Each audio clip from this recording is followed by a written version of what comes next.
The leaders of India, Australia, United States, and Japan met on 24th of May 2022 in Tokyo for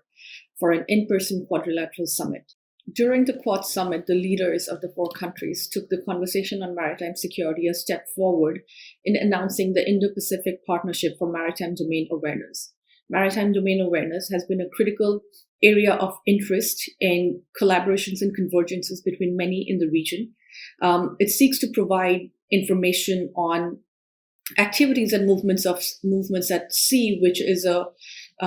key challenge that many countries in the region are seeking to address, from small island states to littorals and bigger nations in the area. This is perhaps one of the first efforts in providing a more broad framework on the Indo-Pacific vis-a-vis maritime security that has been initiated by the group. If the Quad is able to implement this initiative, it will be a direct deliverable of a demand that is directly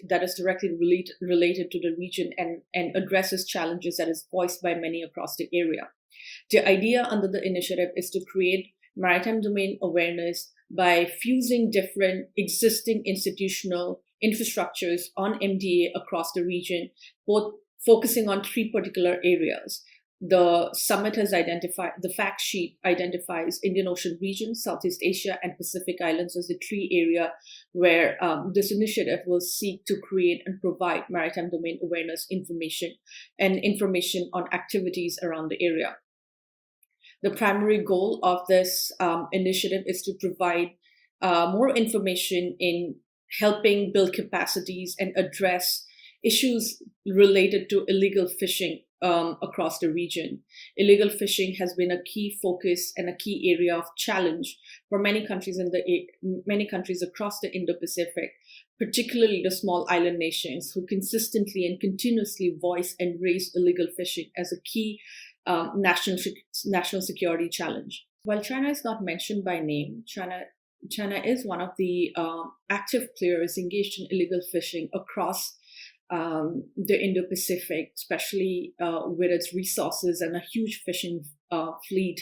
that allows it to go further out from its immediate waters or even outside of the South China Sea. Beijing has, of course, not responded to this yet, but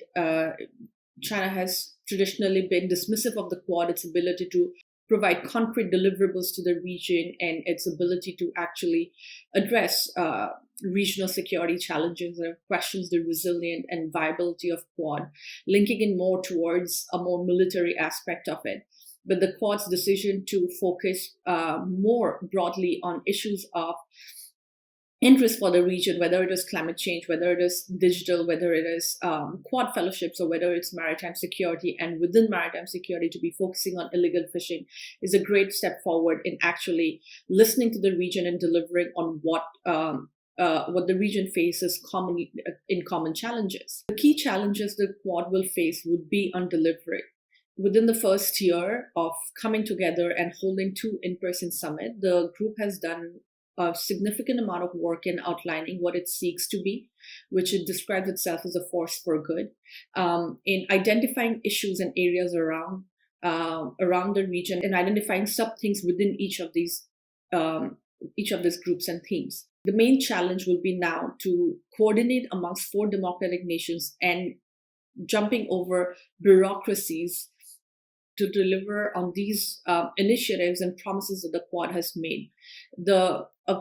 A main challenge and a question is, can the Quad deliver? Initially, it was, can the Quad agree on anything, and will they be able to come together? The Quad has done a tremendous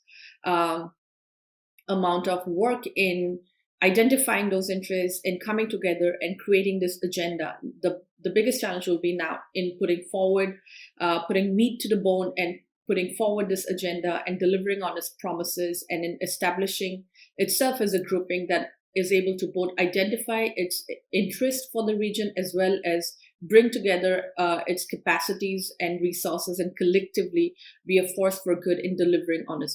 its promises.